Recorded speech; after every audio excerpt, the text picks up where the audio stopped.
오늘 본문 10절에 하나님의 뜻대로 하는 근심은 후회할 것이 없는 구원에 이르게 하는 회개를 이루는 것이요 세상 근심은 사망을 이루는 것이니라 했습니다. 사람들은 세상 일로 근심을 많이 하고 있습니다. 근심이라는 것은 심리적 고통으로 자신에게 나쁜 영향력을 미치게 됩니다. 일반적으로 근심은 스트레스를 가중시키고 여러 질병을 일으키기도 하는 것입니다. 잠언 17장 22절에 마음의 즐거움은 양약이라도 심령의 근심은 뼈를 마르게 하느니라 했습니다. 잠언 15장 13절에도 마음의 즐거움은 얼굴을 빛나게 하여도 마음의 근심은 심령을 상하게 하느니라 했습니다. 이렇게 근심을 많이 하면은 육체적으로 쇠약해질 뿐 아니라 암이나 여러 만병의 근원이 될 수 있는 것입니다. 또 나아가서 영혼을 침식시켜 신앙생활까지도 병들게 해서 하나님에 대한 믿음이 떨어지게 될 수 있는 것입니다. 다윗도 믿음의 사람이었지만은 근심 때문에 영혼이 쇠약해졌다 있습니다. 시편 31절 9절에 여호와여 내가 고통 중에 있사오니 내게 은혜를 베푸소서 내가 근심 때문에 눈과 영혼과 몸이 쇠약하나이다 했습니다. 이렇게 근심이라는 것은 좋은 것이 아닐 뿐 아니라 몸도 마음도 영혼까지도 쇠약하게 만드는 나쁜 것인 것입니다. 그런데도 많은 사람들은 이렇게 해로운 근심을 많이 하고 있는 것입니다. 부모는 자녀들 때문에 근심을 많이 하고 있습니다. 잠을 자지 못하고 이런저런 근심을 하며 밤을 새우는 것입니다. 그러다 보면은 아침에 일어나도 몸이 청근되는 것 같고 입맛도 없고 일이 손에 잡히지도 않습니다. 또 사업하는 사람들도 생각대로 일이 안 되니까 근심을 하게 됩니다. 근심을 하다가 몸이 상하고 병들게 되면은 결국 죽게 됩니다. 죽으면은 그 큰 사업과 많은 돈이 무슨 소용이 있겠습니까? 그러므로 그런 무익한 세상 근심은 하지 말아야 되는 것이 옳은 것입니다. 그런데 이게 뜻대로 잘 안 되는 것입니다. 일반 세상적인 근심과 또 다른 근심을 하는 자들이 있습니다. 바울은 이것을 가리켜 하나님의 뜻대로 하는 근심이라 했습니다. 그러니까 근심에는 하나님의 뜻대로 하는 근심과 세상 근심 두 가지가 있다는 것입니다. 오늘 본문 10절에 하나님의 뜻대로 하는 근심은 후회할 것이 없는 구원에 이르게 하는 회개를 이루는 것이요 세상 근심은 사망을 이루는 것이니라 했습니다. 세상 근심은 사망을 이루게 되기 때문에 해로운 근심이고 하나님의 뜻대로 하는 근심은 회개하게 되기 때문에 유익하다는 것입니다. 사망을 이룬다는 것은 육체적인 질병을 가져올 뿐 아니고 영혼까지도 망하게 된다는 것입니다. 바울은 고린도 교회 때문에 근심을 많이 했습니다. 바울이 고린도 교회를 떠난 이후에 그 교회 안에 광명의 전사로 가장한 거짓 사도들이 들어와서 고린도 교회 성도들을 미혹하기 시작했습니다. 무슨 미혹을 했냐니까 바울은 사도가 아니라는 것입니다. 그리고는 바울이 율법을 파괴하는 자라고 하면서 비난을 했습니다. 또 바울이 예루살렘 교회를 위해 구제연금을 모으고 있는데 그걸 가리켜 성도들의 재물을 착보하고 있다 이렇게 터무니없는 비난을 했습니다. 이런 소문을 들은 바울은 먼저 고린도 교회 성도들의 그 오해를 풀어주기 위해서 2절에 우리는 아무에게도 불의를 행하지 않고 아무에게도 해롭게 하지 않고 아무에게도 속여 빼앗은 일이 없노라 했습니다. 그러면서 바울은 그 오해를 풀어주기 위해서 몇 번이나 고린도 교회를 가고다 했습니다. 그러나 갈 수 없게 되자 디도를 대신 보냈습니다. 디도를 고린도 교회에 보내어서 그 사정을 살펴보고 그리고 들어와서 만나기로 약속했습니다. 그런데 그 약속한 디도가 도착을 늦게 함으로 버덕벌 바울은 마게도나로 갈 수밖에 없었습니다. 이때 바울의 마음이 아주 힘들었던 것입니다. 그래서 근심으로 가득 차 있었다 했습니다. 이렇게 복잡한 마음으로 마게도냐에 도착을 했는데 설상가상으로 마게도냐의 상황이 좋지를 못했습니다. 그래서 사방으로 환란을 당하고 밖으로는 다툼이요 안으로는 두려움이 왔기 때문에 아주 힘든 시간을 보냈습니다. 그러던 중에 그렇게 간절히 기다리던 디도가 왔습니다. 디도가 돌아오므로 바울에게 큰 위로가 되어 있습니다. 그래서 6절에 그러나 낙심한 자들을 위로하시는 하나님이 디도가 오므로 우리를 위로하셨으니 했습니다. 바울이 그동안 디도를 많이 기다렸다는 것을 보여주고 있습니다. 그리고 디도를 만나기 전까지 많이 마음을 쓰고 근심을 했던 것입니다. 바울은 그동안 그 근심한 것을 하나님의 뜻대로 하는 근심이라 했습니다. 하나님의 뜻대로 하는 근심은 후회할 것이 없는 구원에 이르게 하는 근심이라고 말했습니다. 그래서 10절에 하나님의 뜻대로 하는 근심은 후회할 것이 없는 구원에 이르게 하는 회개를 이루는 것이요 그렇게 말했지요.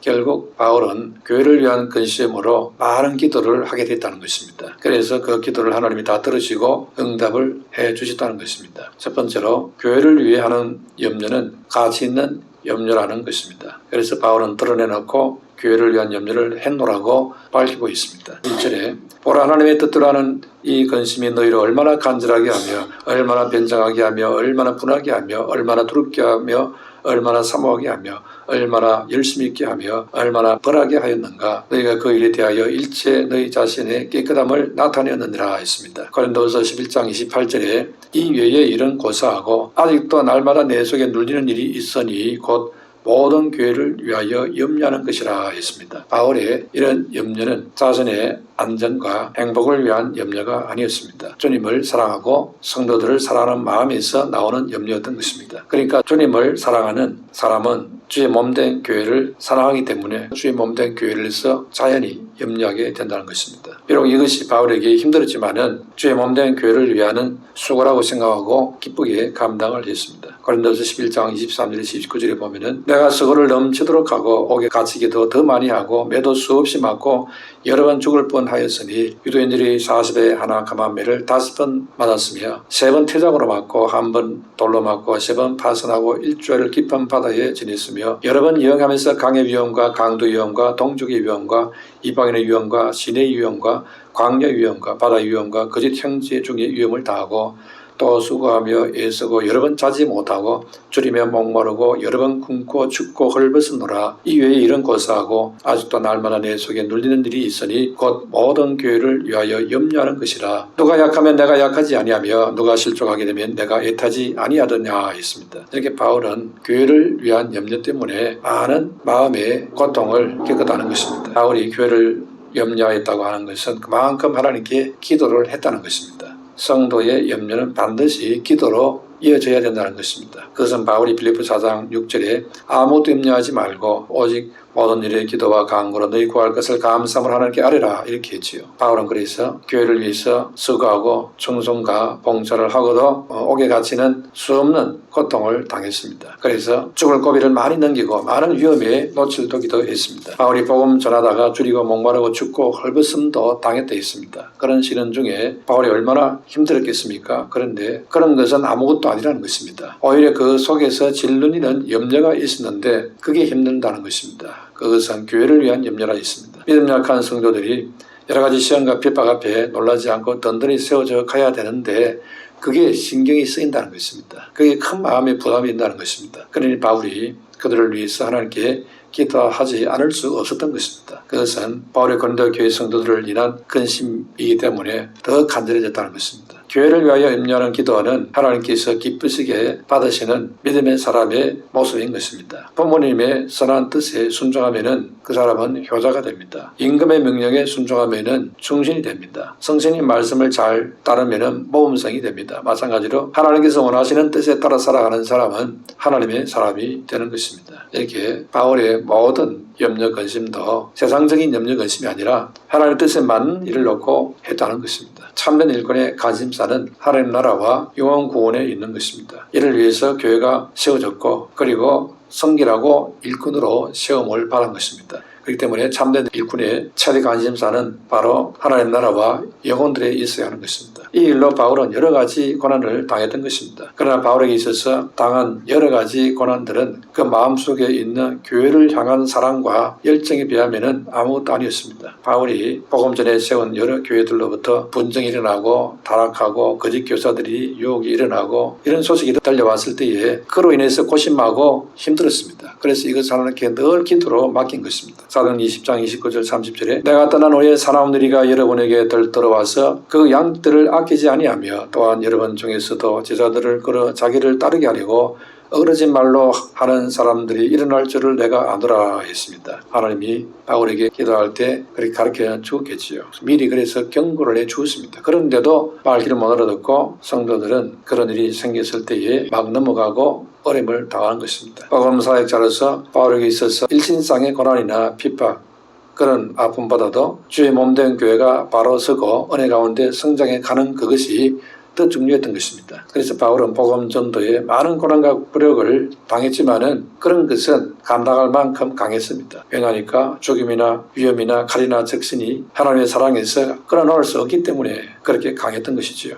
세상이 그 무엇보다도 강한 복음의 능력에 잡혀있기 때문이었습니다. 바울의 마음속에 교회를 향한 염려가 있었는데 그 염려가 바울을 자들시키거나 약하게는 만들지 못했습니다. 오히려 그 염려가 바울로 하여금 더 간절하게 기도하게 만들었습니다. 그래서 더 하나님의 은혜를 사모하게 되었던 것입니다. 결국 그 염려로 인해서 성도들이 더 견고한 신앙에 서도록 만들어 주었습니다. 복음에는 반드시 고난이 오고 어려움이 따를 수 있습니다. 그러나 그 고난과 어려움은 우리가 신앙의 삶을 통해 극복해 나가야 될 숙제인 것입니다. 그걸 놓고 체념하고 좌절할 이유가 아니라는 것입니다. 많은 믿음의 선배들이 앞서가면서 이 길을 기쁨으로 찬송을 부르며 갔습니다. 이 길 끝에 영광이 있는 것입니다. 그 영광이 드디다고 낙심하거나 힘을 잃고 주저앉아서는 안 되는 것입니다. 많은 사람들이 그 영광이 너무 멀리 있는 줄로 알고 저 세상의 즐거움과 편향 쪽으로 달려가고 있는데 나중에 영원토록 왜 그랬을까 후회할 날이 반드시 오게 되는 것입니다.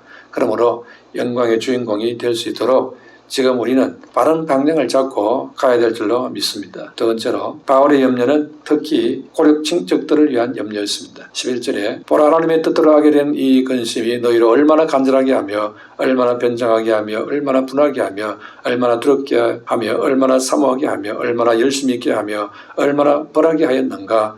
너희가 그 일에 대하여 일체 너희 자신의 깨끗함을 나타내느니라 했습니다. 바울은 동족 구원에 대한 간절함을 갖고 기도하는 사람이었습니다. 로마서 9장 1절에서 3절을 보면은 내가 그리스도 안에서 참말을 하고 거짓말을 아니하노라. 나에게 큰 근심이 있는 것과 마음에 그치지 않는 고통이 있는 것을 내 양심이 성령 안에서 나와 더불어 증언하노니 나의 형제 곧 고력의 친척을 위하여 내 자신이 저주를 받아 그리스도에게서 끊어질지라도 원하는 바로라 했습니다. 바울은 자기 동족을 구원할 수만 있다면 내 자신이 저주를 받아 그리스도에게서 끊어진다 할지라도 상관이 없다 그렇게 고백할 정도였습니다. 바울에게 있어서 그것보다 더 중요한 일이 없다는 것입니다. 바울에게 있어서 이보다 더 간절하고 큰 소원이 없다는 것입니다. 그게 얼마나 중요했던지 간절하게 소원하면서 생명까지도 희생할 각오로 기도했다는 것입니다. 민족 구원이 그렇게 중요했던 것입니다. 그게 바로 하나님의 마음인 것입니다. 예수님도 온 인류를 죄에서 구원하기 위해서 하늘의 영광을 포기하고 인간의 몸을 입고 이 땅에 친히 고난 가운데 오셨습니다. 거기에다가 사람들의 배신과 멸시를 받고 십자가에 죽기까지 고통의 길을 갔습니다. 그런 수고와 눈물과 희생을 감수했던 것입니다. 복음을 전하는데 희생이 있었던 것입니다. 전도가 힘든 이유 중 하나가 희생을 해야 되기 때문인 것입니다. 한 영혼을 구원시키기 위해서 시간과 물질과 정성과 마음고생이 필요한 것입니다. 그 값을 기꺼이 지불하는 자만이 한 영혼이 구원받는 감격을 맛볼 수 있는 것입니다. 그러므로 편하게 쉽게 전도가 된다 생각하면 안 된다는 것입니다. 그러므로 섬기고 또 마음을 쓰고 끝까지 챙기고 또 이끌어가고 기도하고 이렇게 할 때에 영혼이 살아나게 되는 것입니다. 로마복음 16장에 예수님께서 부자와 나사로 비유를 말했습니다. 나사로는 가난하고 병든 몸으로 살면서 부잣집에서 나오는 음식 쓰레기로 하루의 식사를 때우며 살았습니다. 그런데 부자는 날마다 호화로 살면서 부족함이 없었습니다. 그러다가 동일한 날짜에 부자도 죽고 나사로도 죽게 됩니다. 부자는 지옥으로 가고 나사로는 아브라함의 품에 들어가게 되지요. 부자는 아브라함 품에 안겨있는 나사로를 보게 됩니다. 그러면서 아브라함에게 두 가지 소원을 요청하지요. 하나는 아브라함이여 나를 긍휼히 여기사 나사로를 보내어 그 손가락 끝에 물을 찍어 내 혀를 서늘하게 하소서. 내가 이 불꽃 가운데서 괴로워하나이다 했습니다. 그래서 아브라함은 나와 나 사이에는 큰 구렁텅이가 있어 갈 수도 없고 올 수도 없다 했습니다. 부자는 거절을 당했습니다. 또 하나 다른 소원은 아버지여 구하노니 나사로를 내 아버지 집에 보내줘서 내 형제 다섯이 있으니 그들에게 증언하게 하여 그들로 이 고통받는 곳에 오지 않게 하소서 했습니다. 그래서 아브라함은 그들에게 모세와 선지자가 있으니 그들에게 들을지니라 했습니다.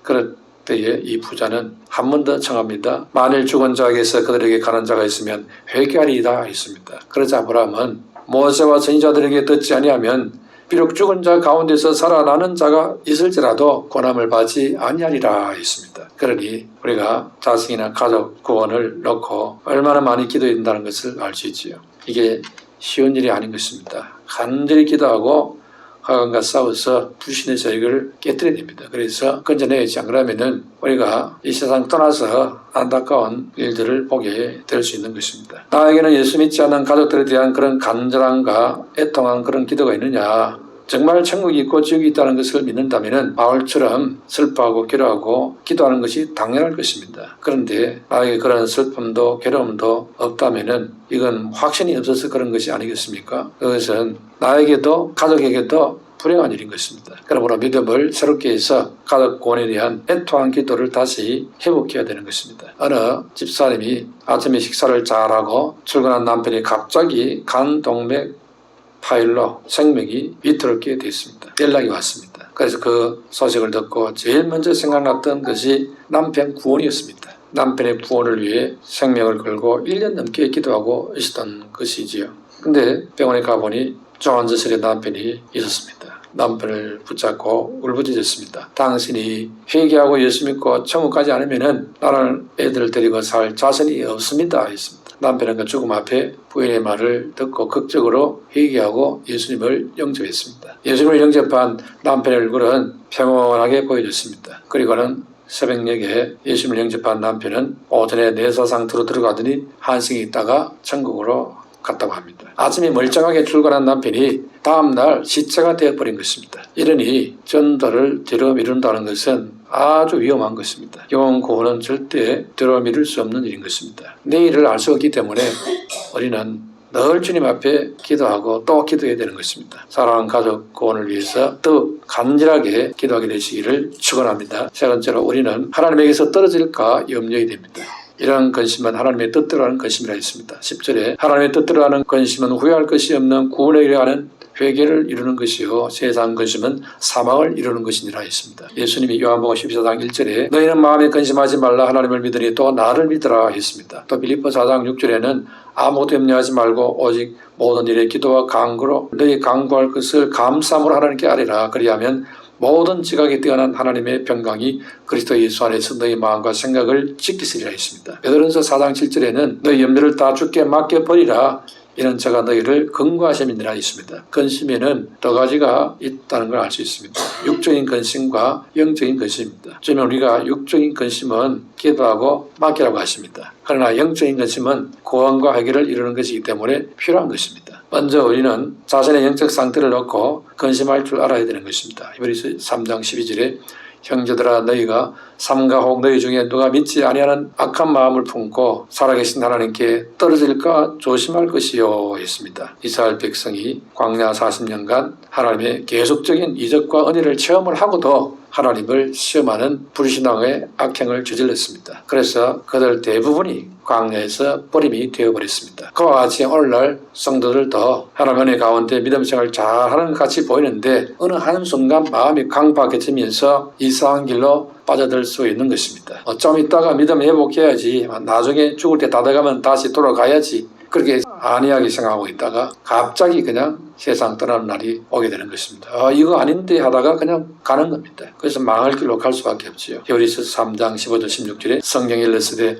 오늘 너희가 그의 음성을 듣거든 경노하시게 하던 것 같이 너희 마음을 완고하게 하지 말라 하였으니 듣고 경노하시게 하던 자가 누구냐? 모세를 따라 애굽에서 나온 모든 사람이 아니냐 했습니다. 우리는 믿음이 잘못될까 그걸 염려해야 됩니다. 고린도서 10장 10절에 12절에 그들 가운데 어떤 사람이 원망하다가 멸망시키는 자에게 멸망하였나니 너희는 그들과 같이 원망하지 말라. 그들에게 일어난 이런 일을 본보기가 되고 또한 말세를 만난 우리를 깨우치기 위하여 기록되었느니라. 그런즉 선줄로 생각하는 자는 넘어질까 조심하라 했습니다. 의심하다가 넘어지고 원망하다가 넘어지고 교만하다가 넘어지고 강박해서 버림받는 이런 사람이 부득이수로 많다는 것입니다. 그러니 나는 아니다 생각하지 말고 늘 조심해야 됩니다. 그래서 하나님에게서 떨어질까 염려해야 된다는 것입니다. 히브리서 3장 12절에 형제들아 너희는 상과 혹 너희 중에 누가 믿지 아니하는 약한 마음을 품고 살아계신 하나님에게서 떨어질까 조심할 것이요 했지 않습니까? 우리가 염려해야 될 것은 먹고 입고 살 것 때문에 염려하는 것이 아닌 것입니다. 또 장래에 대한 염려도 아닌 것입니다. 우리가 해야 될 진짜 염려는 나 자신이 살아계신 하나님에게서 떨어질까 그것을 염려해야 한다는 것입니다. 살아계신 하나님을 믿게 된 것이 내 인생의 최대의 축복입니다. 이 축복에 대해서 떨어질까 상가 조심해야 됩니다. 사단은 우리를 거기에서 떨고 내려고 얼마나 애를 쓰는지 모릅니다. 온갖 방법을 다 동원하는 것입니다. 하나라도 더 지옥 자식 만들려고 노력하고 있다는 것입니다. 그러므로 우리는 살아계신 하나님에게서 떨어지지 않도록 해야 되고 떨어진다면 죽음이다. 진짜 죽음이다. 이렇게 생각하고 대비를 해야 됩니다. 그러므로 우리는 무엇을 근심하고 무엇을 염려하고 삽니까? 이제 이후로는 우리의 근심과 염려를 바꿔야 됩니다. 세상적인 것 때문에 염려하고 걱정하지 말고 하나님 뜻대로 살고자 하는 것으로 염려하고 고륙 친척의 구원을 위해서 근심을 해야 합니다. 이제 세상 염려는 다 주께 기도로 맡겨버리고 내가 살아계신 하나님에게서 떨어질까 그것을 조심하고 내 사랑하는 가족들이 구원을 받도록 근심을 하고 간절히 기도해야 됩니다. 그러면서 기도하여서 복음으로 다 돌이켜 근전에는 하나님의 사람으로 살게 되시기를 축원합니다.